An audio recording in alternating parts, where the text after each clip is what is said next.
Good morning, everybody. It's Jeff Goldberg for the Sales Pro Network. It is Friday, December 6th. The end of the year is coming.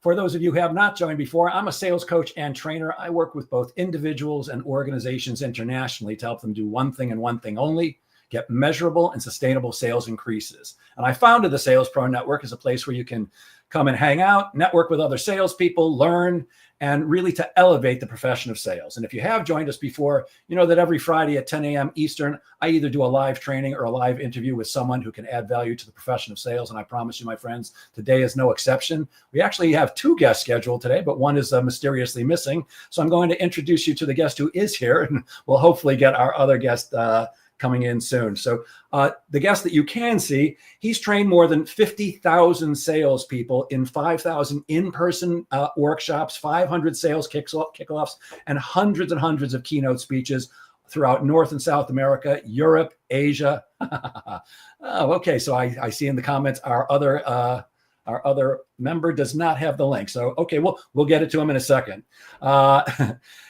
This gentleman has been to Europe, Asia, the Middle East. In fact, he just told me he's going to be training in Hong Kong soon. He's developed customized training for every sales role, client size, and go-to-market strategy. He is the author of the great book, Echo Selling: How to Reach a New Generation of Buyers Through Their Influencers.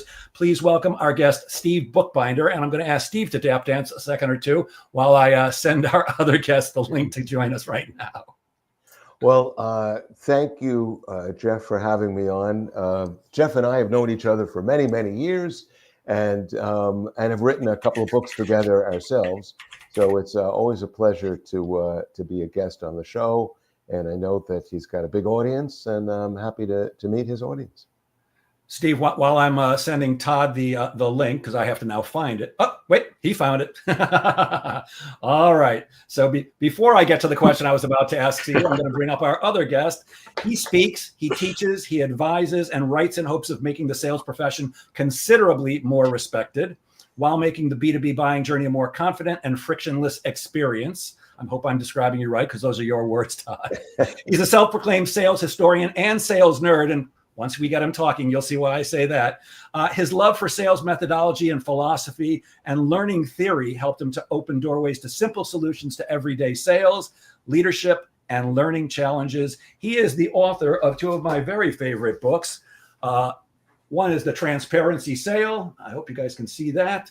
And the other one is The Transparent Sales Leader. Please welcome our other guest, Todd Caponi. Good morning, Todd. And I'm a master of checking my spam folder too. So for some reason, you got spammed on me. So I was sorry about that. Not unusual. Most people see me as spam, so it's all good. And so Steve, it is so good to Todd. see you, my brother. Good to see you, my friend. Yeah.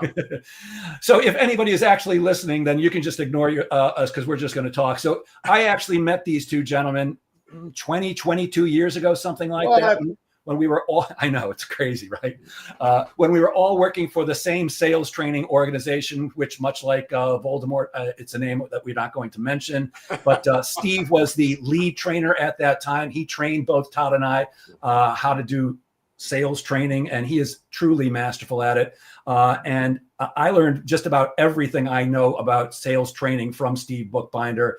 And Todd, I hope you're not offended. I think I've said this before, but when I first met Todd, he was a good guy and a good trainer and one of the better people in the organization. But I had zero idea how freaking brilliant he is. I'm serious. This is truly an amazing book. And when I first read it, I go, who wrote this for Todd? Because it can't be the Todd I know. So let's get into some questions. With 17 selling days, including today, left in 2024, what advice do you have for sellers to help them close out this year strong? And what can they do now to close some last minute deals? And how do they start 2025 with a bang? Todd, I'm going to go to you first since you came in last. I was hoping that Steve would go first on this one. Steve, I'm going to go to you first. Nice going. So Todd is probably going to give you some very tactical advice, but I'm going to give you a sort of a long-term advice, because the thing about sales is it's a long-term profession. Everything takes longer. It takes longer to nurture leads and get figure out what to say to people and everything else. So apart from the tactical things, which by the way include this, if you have not been prospecting enough up to this point, and I know Jeff talks a lot about prospecting all the time. If you have not been prospecting, what will happen, you're looking at your pipeline, and the only thing you have is a bunch of things in your so-called 50% column. And these are proposals that you've sent out. By the way, they're not actually at 50%. You just think they're at 50% because you're thinking, well, they'll either buy or they won't buy. But then, that's another topic. So at this point, what you'll do is you'll drop your pants and you'll call them and say, hey, it's been a month, 2, 3, and I know that's only a 3-page proposal, but maybe it really did take 90 days to think about it. So, and you'll offer a discount that you wouldn't have if you weren't so desperate. And what I want you to do is I want you to burn the memory of that right into your head right now. Because when you want to be thinking about how bad December is, if you're struggling right now, if you can't find that sale, if you're a couple of sales short of your goal, I want you to be thinking about this next May, June, July, August, September. Yeah. Because that's going to be the last time you're going to make next December different, next December better. So don't let this, if you're frustrating now, don't let the opportunity go by and slip through your fingers. This is an important, although negative, experience that will make you a better salesperson every year going forward. You'll never let this happen again. Yeah. Before Todd chimes in, because I can see he's now got something to say. I know Todd doesn't do one-on-one coaching, but you and I do, Steve. And, I get those calls. You usually right around Thanksgiving. Jeff, I'm not going to make it. It's the end of the year. I'm not going to make my quota. What can I do? And I say, you can call me in May. Or you can call me in June. It's too late. This is a pen, not a magic wand. There's nothing I can do. I do have some advice for things that people can do now, but you should have been doing this in May and June. Exactly right, Todd. Yeah, I love that. And I wanted to hear Steve's first because he'll lay that foundation. And yeah, I'm going to get tactical around, the irony of, so beginning of November, there's a sweater that I love. That is like my favorite sweater. And this was actually a couple of years ago, beginning of November, it was probably the second week of November. I'm doing laundry. And then as I'm pulling everything out of the dryer, there's my freaking sweater, right? Like I dried it. I wasn't supposed to. And now this awesome sweater is like, it's all freaking convoluted and terrible. And so I go on to, it was a Banana Republic one. So I go on bananarepublic.com and I see that they still have it. But I'd have to be a moron to buy something from Banana Republic on November 14th when I knew that 2 Fridays from now, that same thing was going to be 50% off, maybe even more. And that's the irony of discounts, is it actually causes us to wait. Like it does the opposite. We know it's coming. We know there's desperation. And as a result, if I'm a buyer, even at a subconscious level, I'm like, hey, it's December, right? What's the date today? The 6th. I know that if I just wait this out, I'm going to get a better deal. And we've ingrained that in buyers over time. Anybody who's ever bought anything knows to do that. And so my tactical advice is to get in front of it. And instead of, hey, we're running a discount, 40% off this month only, right? Like that crap. Instead, say, hey, listen, there's value in our ability to predict our business.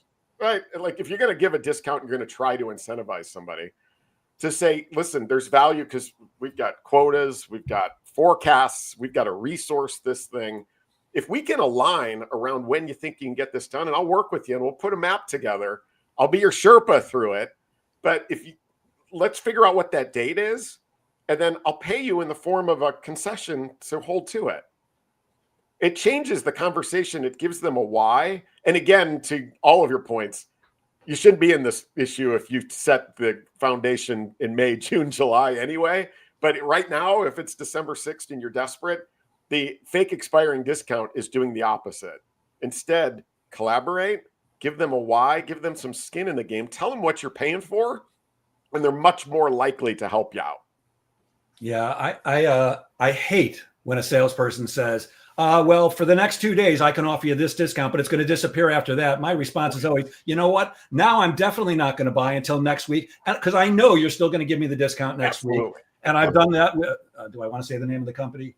It's with Zoom Info a couple of times for a couple of different clients who wanted to bring in Zoom Info. They're huge on that one. For the next 3 days or for the last week of the month, whatever it is, I'm like, you're causing me not to buy from you because now I'm going to wait 2 weeks and I'm going to call you and I know your manager's you're going to tell me you got to talk to your manager. I hate that game.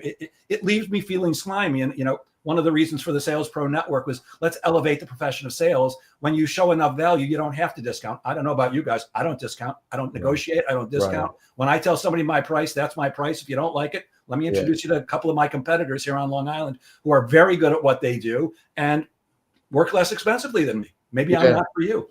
Yeah. I also think that there's another thing at play. And psychologists refer to a term called the halo effect, which is when you attribute to a person you don't know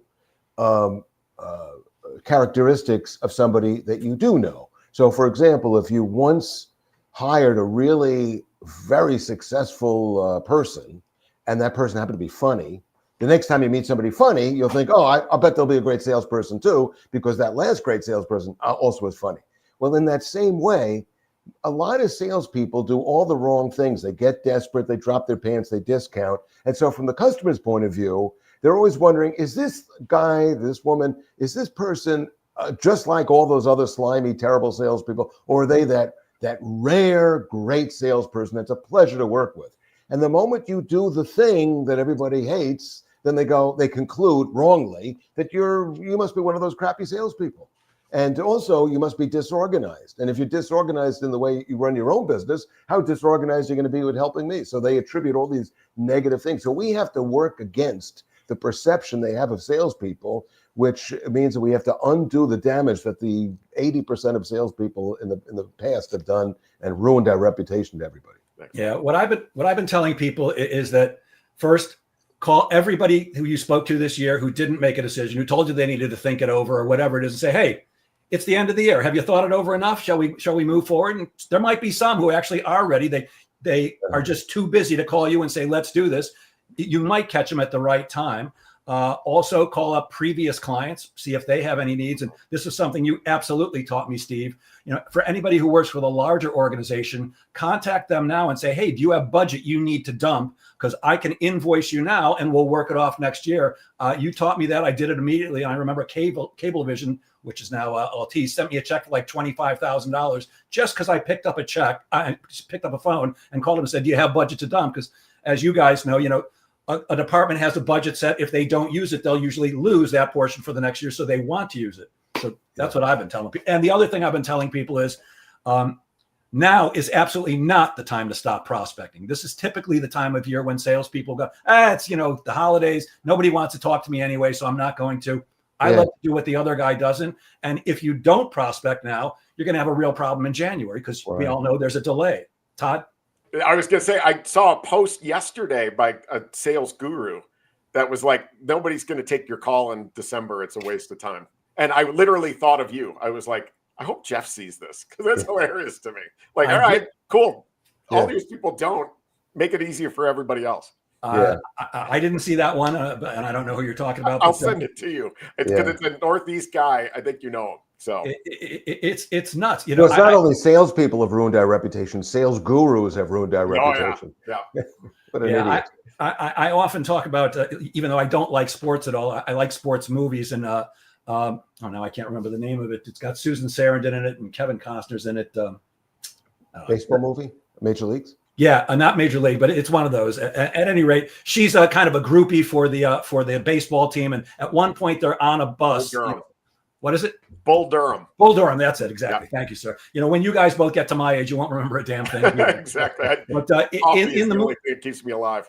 In the movie, at one point, the team is on a bus. They're a minor league baseball team, and they're going to play an away game. And she's waving at the bus as they're leaving and says, hit them where they ain't, boys. Hit them where they ain't. And I love that idea.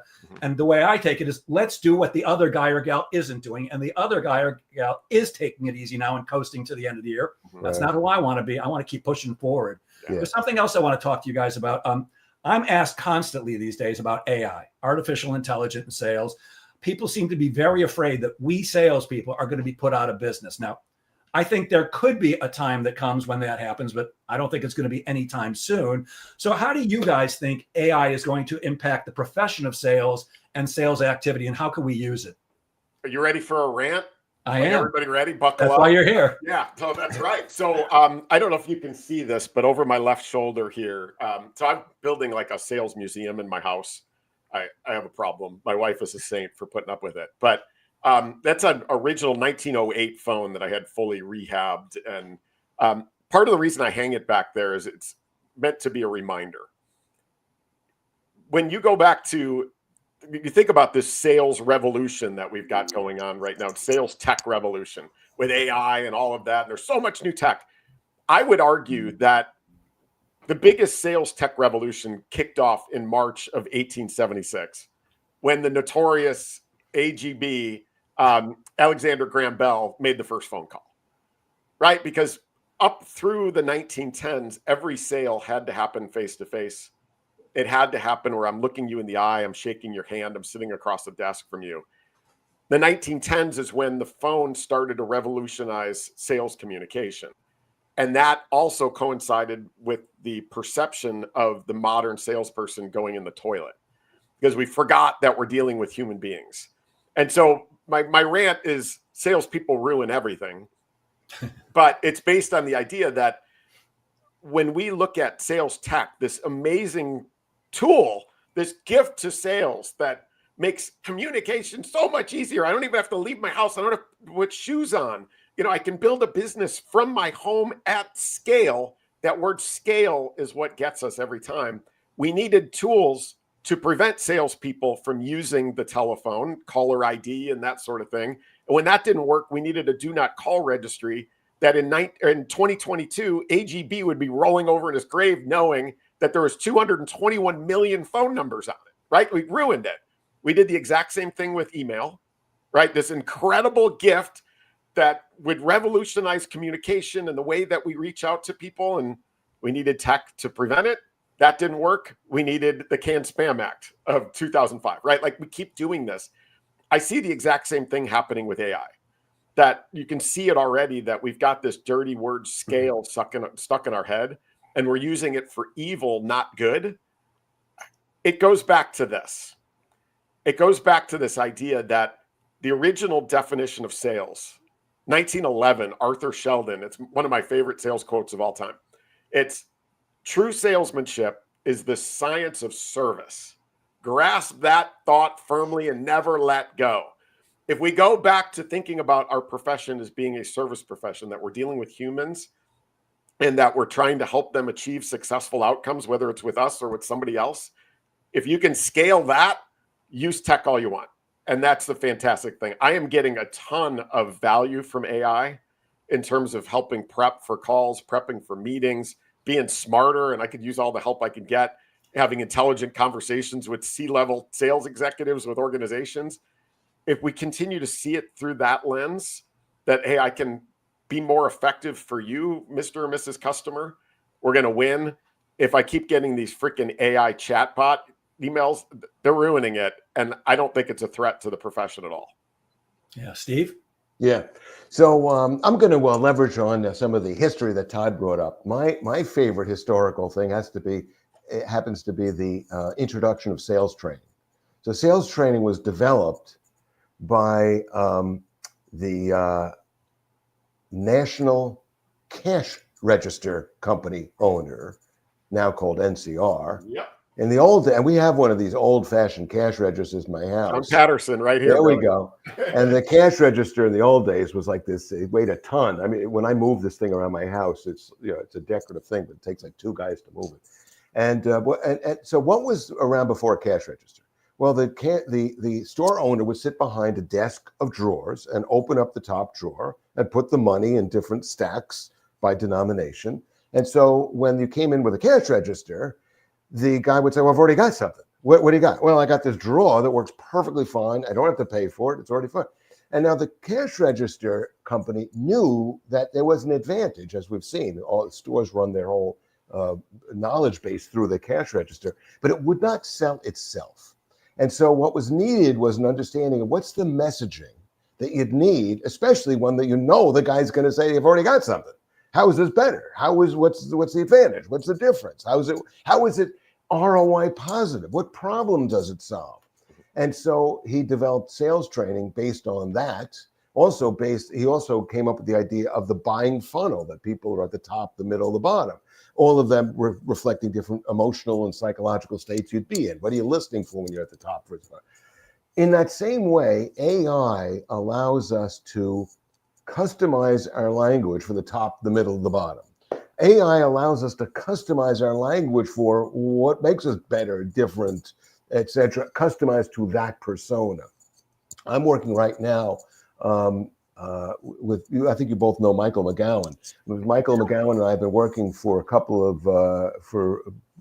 of years on a project it's greatly enhanced by AI. That it not only helps you refine and match your email messaging and your in-mail messaging with the persona, but also will, by extension, help you develop a playbook so you can have a new hire and could do the critiquing and even help the coaches. So I see it should, who will be replaced? The people that bring no value. So to Todd's point, if you're not bringing this value, if you're not servicing somebody, not helping somebody, you'll be out. We don't need you. In many cases, a salesperson is not as good as a website ordering system, the e-commerce page. But for a B2B salesperson, there is no way that a product is going to be introduced. I work with a lot of SaaS companies, and I work with a lot of investors who bring me in to work with their startup SaaS companies. SaaS companies bring tremendous value, but everybody's already doing something else. They've already got something else, some legacy system. You'll never get the initial reception you need just from AI, but it's the salesperson using the tool properly that's going to scale the business. So the good news is sales is not going to end. Sales, they say that sales is, they talk about what the first profession was. Sales is the first profession. Right. Yeah, it sure is. And one thing to add, so this book here is from 1910. It's from a guy named, what is his name? You better get it back to the library. That late fee is going to kill you. Oh, yeah. Thomas Herbert Russell, 1910. Book was called Salesmanship, Theory and Practice. There's 4 words in it that I think you might find funny because it's 1910. The 4 words are buyers know more nowadays. And it talks about this idea that the rise of mail order catalogs. I've got a 1908 Sears Roebuck catalog that reads like Amazon, but in paper form. Like it's got everything. Yep. It's 1,100 pages long. It's got a department of human hair. Like you can buy human hair goods. Like what the? But the point being that they were threatened back then by the rise of mail order catalogs and advertising. What happened? The profession flourished. 2015, so just 9 years ago, Forrester, in their annual State of Sales report, reported that by 2020, 1 million B2B sales jobs would go away, and that hundreds of thousands of college students wouldn't graduate into the profession because buyers know more nowadays. They had access to e-commerce, and what would we need salespeople for? Buyers don't want to deal with salespeople. It's the exact same conversation that we've had for 114 years, and what happened in 2020? Sales was continuing to flourish. The actual sales profession went up by like 1 million jobs. Why? Because more information available to buyers has not made it easier on them. It has made it harder. Yeah. And salespeople, through what you were saying, Steve, is salespeople seeing their lens as being a service professional, being the guide, being the Sherpa, being the one that exposes the pros and the cons. There's always going to be a place for those people, and there's not going to be a place for those people that are adding no value that AI can absolutely replace. Yeah, my take on AI, look, I've now been in sales for 50 freaking years. It's beyond belief to me. 50 years. I started selling Encyclopedia Britannica 1 million years ago. And a lot has changed. A lot's changed in 50 years. But one thing hasn't, as far as I'm concerned. People still do business with people they like and trust. And the trust is the most important one, but they're both important. And you're not going to make a relationship with a robot.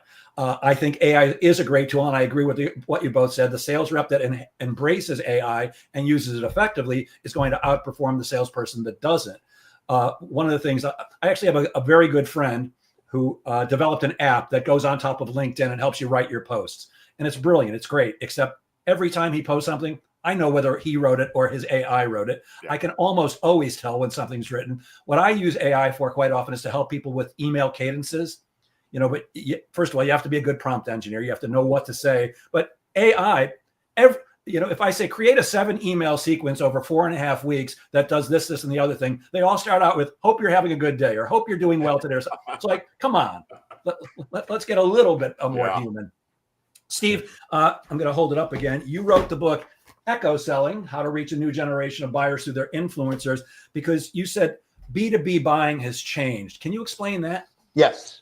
And this is one of the things that have been measured, but it's also sort of obvious if you think about it. How many times does a salesperson go in a meeting, qualify like crazy, determine, are you the right person? Are you sure you're the right person? Are you the decision maker? Are you the one I should be talking to? Is there anybody else I should be talking to? You ask it in every possible way. They go, no, it's me. I'm the one. It's me. I've got your title in your product in my title. You sell telecommunications. I'm the telecommunications manager, for example. And when you get to the part of the meeting where you go, let me show you the proposal. What does that customer say? The one you've just analyzed and qualified to do? They go, I got to talk to my boss. I got to talk to the committee. I got to talk to somebody else. And so we think, the diagnosis we think we did is, I got to the exact right person, but they had to talk to somebody else. That's the wrong understanding. Here's what happened. Everybody's got to talk to somebody else. You can talk to the owner, and the owner's going to talk to somebody else. And I call that somebody else their circle of influencers. So the circle is always their boss or their peers or their staff. So the owner, before they bring in a new service, is going to say to their staff, hey, I'm thinking about bringing in the blah, blah, blah. I just met with Todd. He's got this great idea. What do you think? And if they go, I don't know, that's the end of your sale. They go, Todd, I heard great things. They bring them in. In fact, that's when you get a next step or you don't get a next step. So the sale isn't really between the salesperson. Okay, I do this right. The salesperson and the customer. It's after the salesperson leaves the room, and it's the customer and somebody in their circle. And that conversation. Now, the problem is that the salesperson was brilliant, let's say. And they answered questions like, let me tell you what we do and why we're great, why we're unique and valuable. Can the customer repeat what you just said? Probably not. Well, if they can't, then your sale dies right there. So echo selling is, how do you make your sales pitch echoable? And not only echoable between the salesperson and the customer so they could repeat it to their circle, but we already know they're going to go to their boss. They were already going to go to their peers. So why aren't we reaching out via social media, for example, LinkedIn, with a kind of a message that lets people know that there's a guy named Todd or a guy named Jeff Goldberg out there that's trying to sell something. So if you go to your boss and go, I just spoke to Jeff Goldberg, and they go, yeah, I don't know, I saw a podcast, I saw a post that he did. Somewhere in there's a positive thing. So I think that the sale is happening when the salesperson is not in the room. Echo selling is facilitating that. AI can help make that language right. The technical language I would use to the technical buyer is not the same language I would use to the financial buyer, but AI could help me construct the right language for that buyer to make the message equable. Love that. And Todd, I'm a fan of your book, The Transparency Sale. Can you talk about what transparency selling is, and especially, because this is one of my favorite things in that book, transparent negotiating? Yeah, that's a lot. But I love, Steve, what you just talked about. It's so true. Can I start with just one quick tip for everybody? That's so easy given video today. To your point, like all the selling's happening when you're not in the room. This was about probably a year and a half, 2 years ago. CEO of a consulting firm reaches out, and he had heard good things and all this. We had this conversation. I talked through some ideas for him and the team. And he was like, well, hey, send me over a description of what you're saying here. I'm going to get together with the sales leaders. Then we'll schedule another call. And like, all right, cool. And so I did that. I put together a little description, but all I did was then popped up my video. I went half screen, my description on one side, me on the other. And I'm like, hey, Jay, it was his name. I was like, Jay, great talking to you. Hey, as a follow-up, you don't want to read all this. Let me give you a little context. Like, this is what I'm recommending based on the conversation. Like, program looks like this. It was a 4-minute video I sent to him that goes with it. 2 days later, I look in my system and it had been viewed 56 times. And I was like, did I have underwear hanging me? Like, why is this going viral? What did I do? I then talked to Jay, and Jay's like, Todd, we're ready to bring you in. no need to have any more calls. I just shared your video with the guys, and they want to start working with you. And then they shared it with all their teams saying, we got to start doing this. And so since I've been doing it, the number of times I've had leaders go, hey, that video saved me 3 or 4 meetings. That video saved me having to summarize what we talked about, having to read your proposal, having to put my own language to it, echo it, right, Steve? So it's a simple way to do it in 2024, 2025. Pop up your video, record a little 4-minute video to give it context and save that buyer from having to have 15 more meetings. And don't you do something similar when you have to send a contract for the legal department? Yeah. Well, for the contract with the legal department, I joke that lawyers are people too. I know that's a lie, but no, I'm just kidding. But, we are not thinking machines that feel. We are feeling machines that think. All of us. That's an Antonio Damasio quote. But we seem to treat lawyers like all they are think tanks, that they are robots that you send over your contract and you go, all right, let me know when you're ready. Add a little feeling, add a little personality to it, give it some context. And so I started either recording a little video to give it context, to go, hey, listen, here's the contract.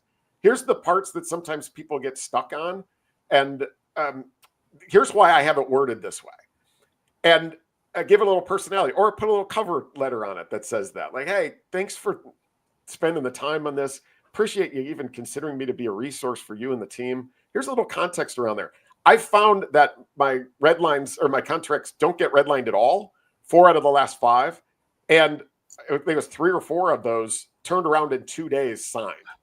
And it's like, guys, why do we forget that these are human beings at the end of our sales process that we just shoot this stuff over to? There's such an opportunity for you to add feeling, personality, and be a human being.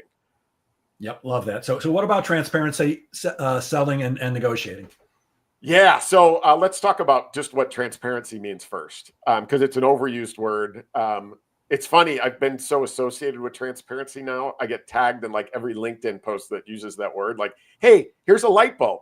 CC Todd Caponi. Like that's stupid. Here's what transparency means. In my last role, I was the chief revenue officer of a company in Chicago called Power Reviews. Guess from the name, we're in the review space, right? We helped retailers, brands collect and display ratings and reviews on their website, like Crocs. You look at a pair, you're buying a pair of Crocs, you look at the shoe on their website, the reviews under it. That was us doing the collect and display for them and 1,000 other retailers. What happened was we partnered with Northwestern University just to look at buyer behavior when a website's acting as a salesperson, right? Nothing to do with B2B or human to human. So I thought. The data came back, and there was 3 data points that stood out to me, 2 of which changed my life like it only happened to a nerd. I quit my job, wrote a book. The 3 data points, the one that didn't change my life is that we all read reviews today. So we all do some research beyond the claims of the product and the marketing speak. The 2 that changed my life. Number 1 is that, like, I don't know if you 2 guys are those kind of weirdos that skip the 5-star reviews and go right to the negatives, the 4s, 3s, 2s, and 1s first. Doesn't make you a weirdo, it makes you human. Like, we all skip the 5s and we go right to the negative first. And then the last data point was a product on a 5-star scale that has an average review score between a 4.2 and a 4.5. That's actually optimal for purchase conversion. Meaning a product that has negative reviews right under it sells at a higher conversion rate than a product that has nothing but perfect 5-star reviews. And so I looked at that and I was like, I've been teaching my team to present us as a 5 and everybody else sucks, right? And like, are we actually doing a disservice to our buyers? Are we actually making it harder for them to buy? Will they buy less often if we continue to do that? And will they buy more often and quicker if we actually lead? Again, 85% plus of us go to the negative review first with our, as Tyra Banks calls it, flawsomeness, right? Like, we're awesome, but we're flawed. Here's the flaws. Here's what we give up to be great at our core. And so we started trying that. And I did some research behind it too, just to confirm that what I was seeing was accurate. And it turns out it's not just when a website's acting as a salesperson, it's when a human being is acting as a salesperson too. When we would lead with that and set proper expectations, the pros and the cons, when we would do the homework, here's the good, here's the bad, here's the stuff you're going to find that maybe you don't love, sales cycles sped up, Win rates went up. We qualified in better. We qualified out faster the deals we were going to lose anyway. And we differentiated in the way that we sold, and we became Chicago's fastest growing tech company from 2014 to 2017. And I was like, gosh, it feels good to be honest, but actually turns out it sells better too. What are we doing? Who would have guessed? Yes, exactly. So that's the core of the transparency piece. I will take a breath.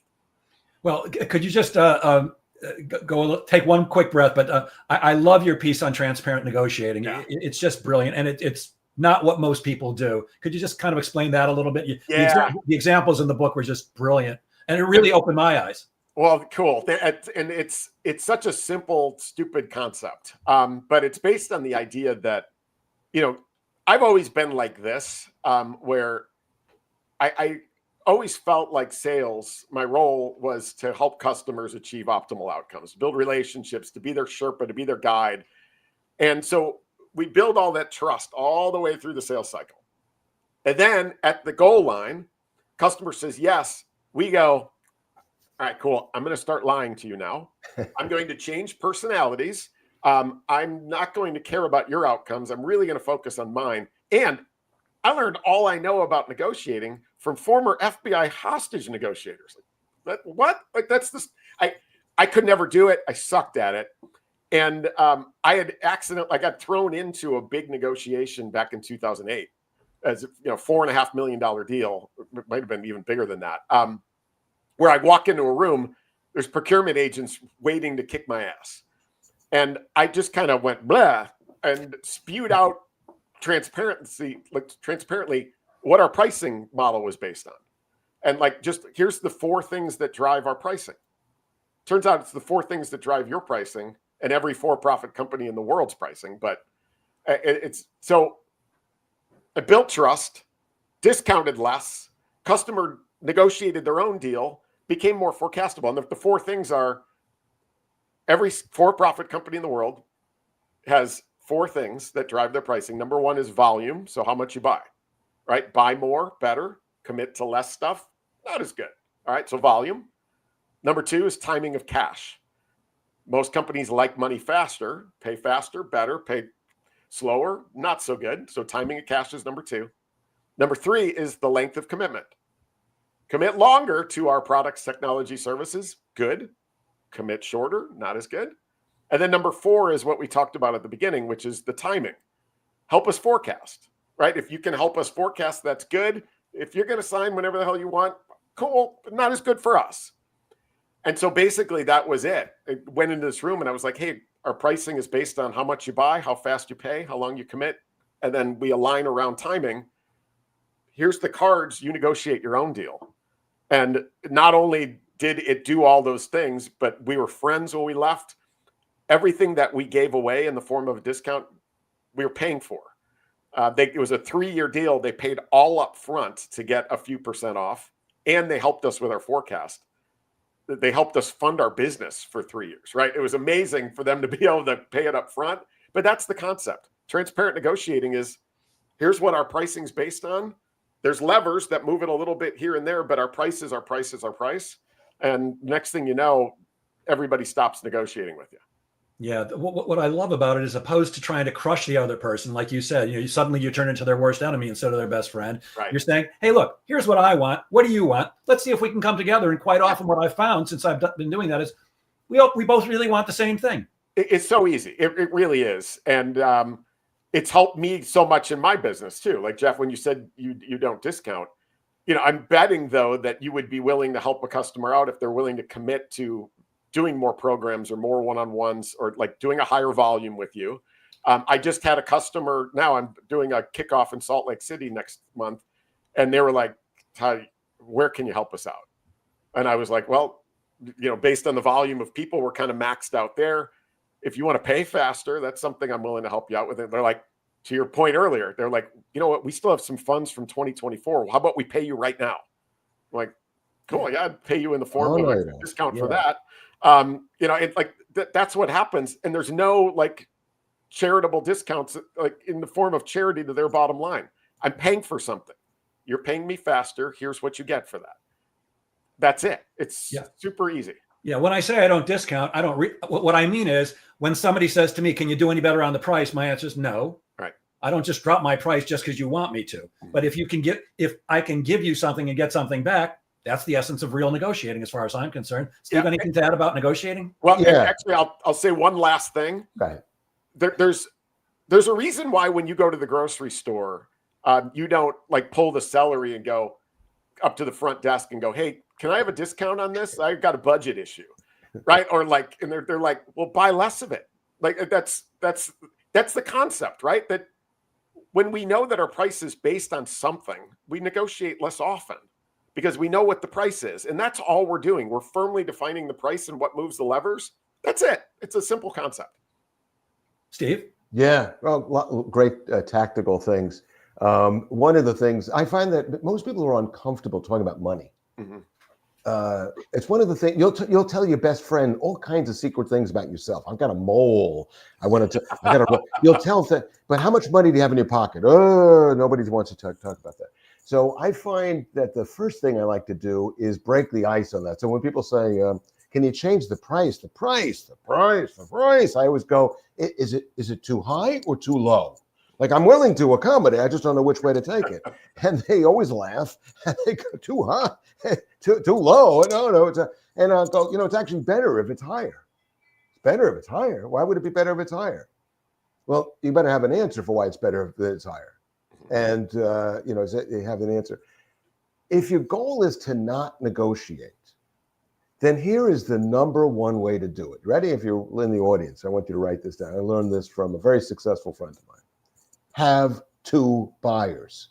Have two buyers. If I'm down to, you're trying to make December and you've only got one deal, and the guy said to you, "I've got to think about it for 6 weeks," it's a proposal. There's nothing to think about. And by the way, there's no such thing as to think about it. People confuse something is on your mind versus it's on your plate. Yeah, it's on my mind eventually to solve this problem, but on my plate are the 3 things I'm going to be getting to in December. You're not on the plate yet. So if you want to move something if you want to avoid having to discount at all or change anything at all, have 2 people. Because the moment you do, your position of strength has changed. The reason that the salesperson negotiates is because they don't have a good position of strength. But even if you don't, act like you do. So the Todd story reminds me, I've been in a situation with procurement people, but when I am, and maybe you guys are in the same boat, the problem that sales trainers have isn't only that we're negotiating, it's that I'm also giving you a free sample of my training.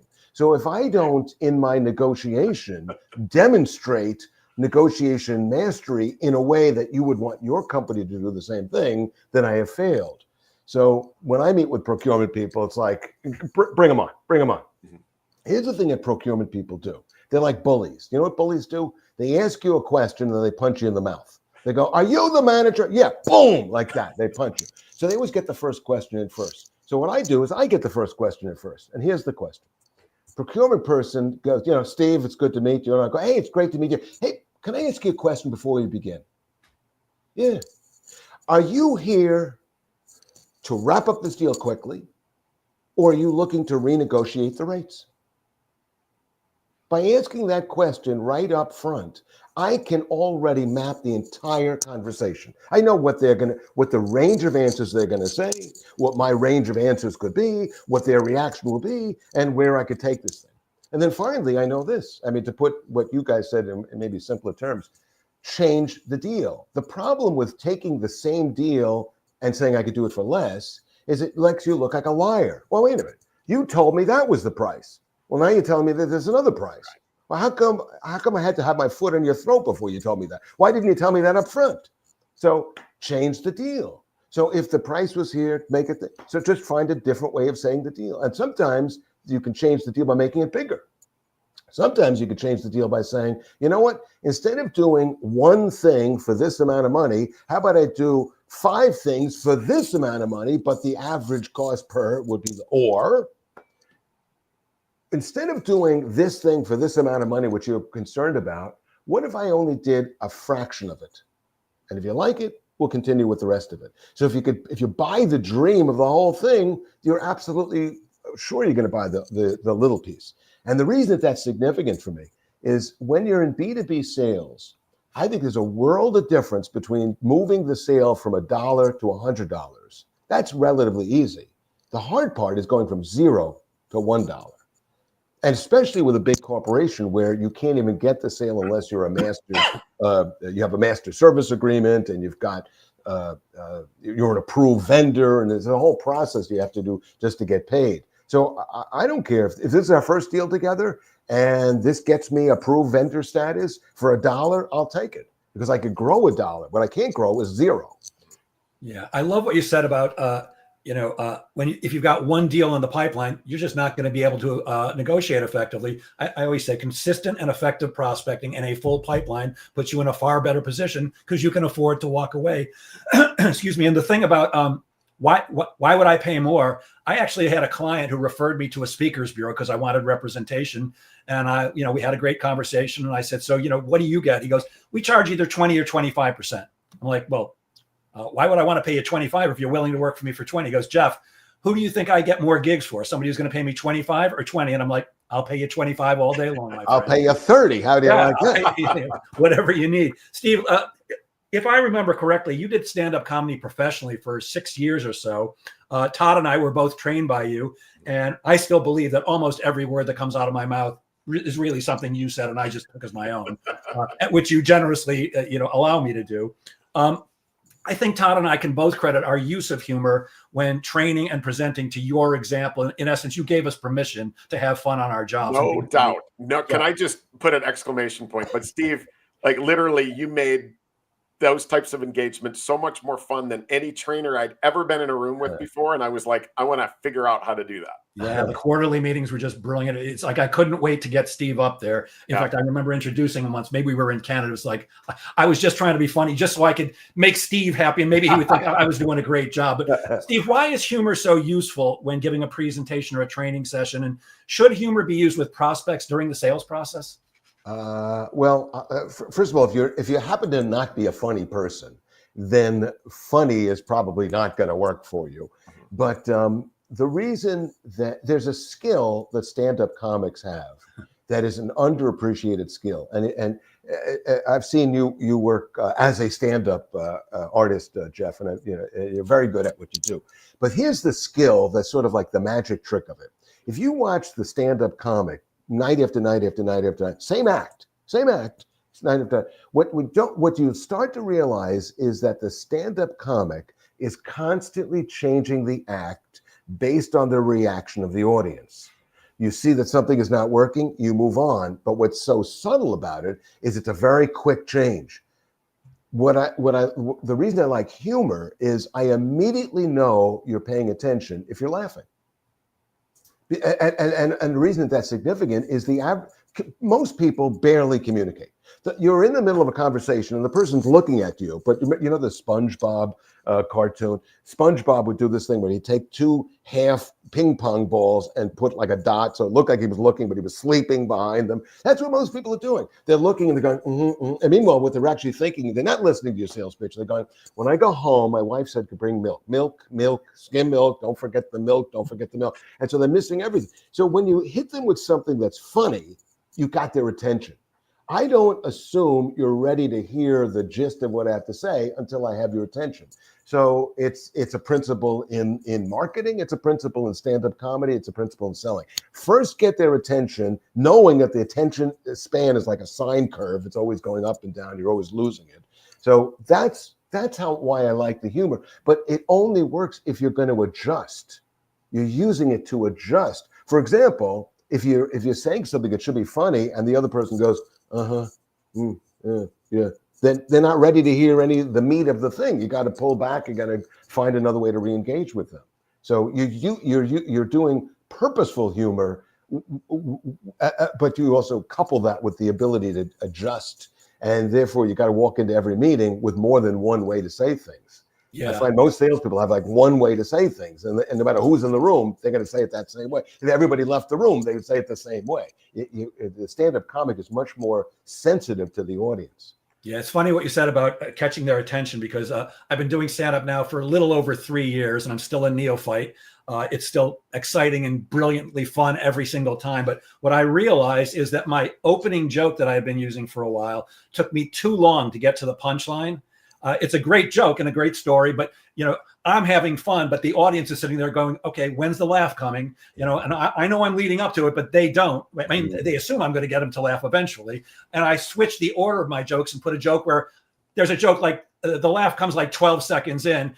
Immediately, my stand-up changed. Audiences are more receptive to everything else, because if you don't get them to laugh quickly, then they're sitting there wondering, why am I watching this guy? It's also something you taught me and Todd, when you open up in the start of a full day of training, you got to get people to talk immediately. Otherwise, they're not going to. You got to grab their attention. Todd, something to add? Well, yeah. I mean, the thing that you guys do so brilliantly is it's applicable humor versus, hey, I want to use humor. So, hey, everybody, a priest, a rabbi, and a horse walk into a bar. Like, no, we're not telling jokes. Yeah. It's like the thing that you always did, Steve, is like when you would make a crack, it always was like brilliantly applied to the learning that was supposed to come from it. And that takes time, that takes expertise. That's so like, yeah, again, the point being, don't be walking in thinking you're on stage doing a stand-up comedy routine and I'm going to tell a couple of jokes to warm up the audience. Like it's not the point when you're doing what we're doing, or when you're in sales. It's like a transparency thing. I want to tell you I'm funny by telling you a couple of jokes, which in today's world, no matter what the joke is, 4 people got highly offended by it, no matter what it is. An angel 100%. Was talking to God. That's it. I don't want to be in a room with this guy with his God talk. And let's all say hi to our friend Mark Demba, who also was in the same company with the 3 of us. Good to see you, Mark. And yes, this is a dream team. And Mark no longer is a sales trainer, but we should have invited him too. Todd, you post fascinating stuff. You mentioned it a little bit earlier and showed the book, the old book about sales history. What's one of the most fascinating things you discovered from sales history besides Alexander Graham Bell on the phone? Gosh, there's so much. There's one thing that I think for anybody who's listening right now, that I wouldn't say this is the most fascinating, but there's a couple of things that history got right that we get wrong, that I just think is such an easy fix. And the one thing that I'm really hung up on, I was at a dinner last night with a bunch of executives here in Chicago, and we were talking about how everybody's missing their quota. Like, quota attainment's at an all-time low. And like, of course it is. The reason is when you go back into the 1920s and 1930s, they did so much more with so much less, meaning they would literally do territory specific quotas where they would research the territory. They would look at, let's say you're selling butter. They would look at consumption rates by territory and nationalities and what they're going to use in their recipes and determine a quota based on what is going on. Newspaper advertisements would be based on literacy rates in territory. Back in the 1920s, not everybody could read. They did so much analysis. They hired full-time sales quota specialists. Once they churned through that number, they would then go and have a one-on-one with the rep and go, hey, listen, here's what the data is telling us. Here's what we think you can achieve. Here's the number that we want to set for you. What do you think? And they would collaborate on it and agree with it before day one. There's nothing less engaging to a rep than having a number that they cannot hit. There's nothing dumber than saying one size fits all. Hey, we did X this year. Let's add 20% next year. There you go. It's so dumb to me. And so there's things like that I'm like, why? We've got all this. We got AI. We've got all this stuff available to us. Why do we do so little with so much when they did so much with so little? And their results were fantastic back then. Yeah. So there's a bunch of little things like that. But that was one thing that I think we're in December. People are thinking about 2025 quotas. Let's get smart about it, man. Like, it just seems so dumb to me. Yes. One of the things that Steve taught me was that, sales is a great career, but nobody ever says in January, hey, you did such a great job last year. Take it easy this year. It's always higher and higher and higher. And speaking of Steve, I know that you hate 2 things about swimming. You're a masterful swimmer. I know you hate cold water, and I know you hate jellyfish, but you once swam the English Channel, which is cold and filled with jellyfish, which, of course, you're preparing for that became the basis of the book we co-wrote, How to Be Your Own Coach, which I don't think is available anymore. You also swam around Manhattan 6 times, raising about $600,000 for a variety of causes. What's the next event you're training for now, Steve? I'm getting ready for an event. I live right near the Great South Bay on Long Island. That's the water between Fire Island and the South Shore of Long Island. And there's a 5.5-mile swim. It's almost a 10K swim, starting on the Fire Island side and swimming there. So I started to prepare for it about 1.5 years ago when I mistakenly thought it was only a 3.3-mile swim. I was misinformed. And then I found out it's not 3, it's 5.5, which will take me about 3 hours, 3.5 hours to swim. And so I've been training for that, and that's going to happen next summer. So every day I swim like an hour to 2 or so to get ready for it. Wow. Just amazing. Just amazing. We're quickly running out. It's so funny. When I prepare for these interviews, I go to people's websites. I ask them to send me a couple of questions. I go to their LinkedIn profiles, and I usually come up with about 3 or 4 pages of questions because I don't want to get to 45 minutes and I got to fill an hour. I don't want to be tap dancing. I've got like 5 more pages for you guys. As I'm typing out the questions, I'm like, I got these 2 guys. I shouldn't be concerned. We can rant all day. Oh, yeah, absolutely. Let's take a very quick stab at this, and then I want to share your contact information for anybody who'd like to get in touch with you. It is the end of the year, and hopefully salespeople will be setting their goals. Any advice on goal setting for 2025? Steve, first? We're talking about goal setting, 2025? Yes. Okay. I want Todd mentioned something about the definition of sales, and there's all kinds of great definitions. He gave a great one. But let me give you a one that I think is going to be very actionable. People often use the word sales and persuasion interchangeably. I want you to now redefine the way you think about sales, because this is the standard you're going to be held to. Professional sales is the ability to hit a certain number by a certain date. Hit a certain number by a certain date, which is another way of saying that if you want to get your next commission check, whatever that is, February, March, April, your next commission check, you are right now writing it right now. Mm-hmm. All the work you're going to do right now. So what you want to do is every single day say, what can I do today to help rewrite the next commission check? And so if you're always thinking about my job is to hit a certain number by a certain date, you will be working 90 days, 120 days in advance. Yeah, we're always working into the future. I often tell people, because look, I don't like to prospect. I remember you when we worked at that other training company, you coming to me at one point, Stephen, going, hey man, you're not getting enough appointments. And we teach cold calling. Why don't you cold call? I'm like, because I hate cold calling. I hate it. And you brilliantly said, well, what do you like to do? And I said, I like speaking. It goes, so go book a bunch of speeches, which I did. It was great. Todd, can I just add one more thing? Sure. 100% of the 50,000 salespeople I've trained, 100% of them have told me they know how to sell. 80% of them will miss their goal. So 80% of the salespeople, 80% of the sales teams miss their goal. So knowing how to sell isn't the answer, because every form of selling occasionally works. Consultative selling, spinning, every kind of selling sometimes works, sometimes doesn't work. For this reason, I have launched an idea with Michael McGowan called The Different Manager and The Different Salesperson. And it's a podcast series on Spotify, which talk about, all right, everybody knows how to sell, but only 20% of the people are making it. We talk about what do you have to be in that 20%. Mm-hmm. Love it. What was the name of it again, the podcast? The Different Manager. The Different Manager. Great. Todd, any thoughts on goal setting for 2025? Then we're going to wrap this up. Yeah, I want to add to what Steve said, that when you think about the definition of selling, I just want everybody to just get in their head what actually triggers purchases. We don't buy when we're convinced.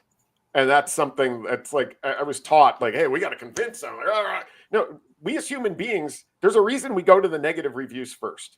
There's a reason we don't buy something or we get queasy about it when we see nothing but perfect 5-star reviews. We buy when we can predict. We don't buy when we can we're convinced. We buy when we can predict.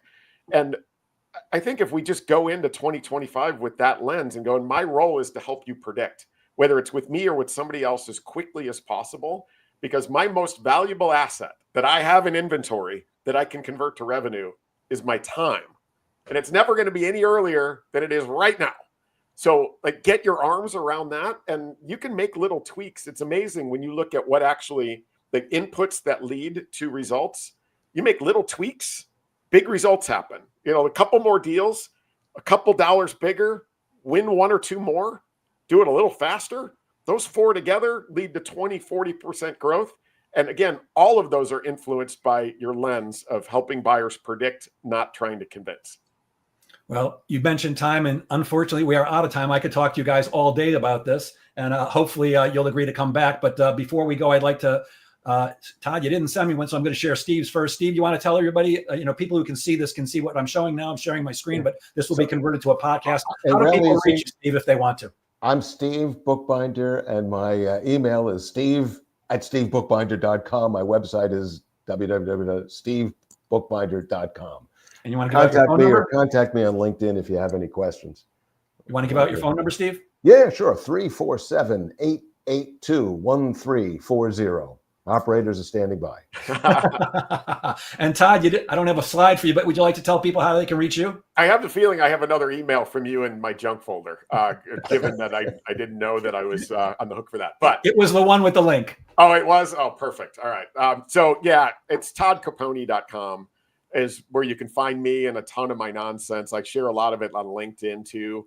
My phone number is 847-999-0420 if anybody wants to give me a shout. But yeah, I also have the Sales History podcast for anybody that wants to nerd out and get a little lens on what sales was like 100, 200, or even all the way back to the Roman Empire. Well, I can't tell you how much I appreciate both of you. I respect both of you. You're both people who I look up to in the world of sales and sales excellence. And I thank you so much for sharing your brilliance so generously today. And I'll end as I always do. Gang, please remember that sales is a game of making things happen. So get out there and make sales happen. Have a great weekend, everybody. Thanks, guys. Thank you. It's great seeing you, Steve. Great seeing you, Todd. Jeff, take care. Mark, Dembo, great involving you too. See ya. All right. See you guys.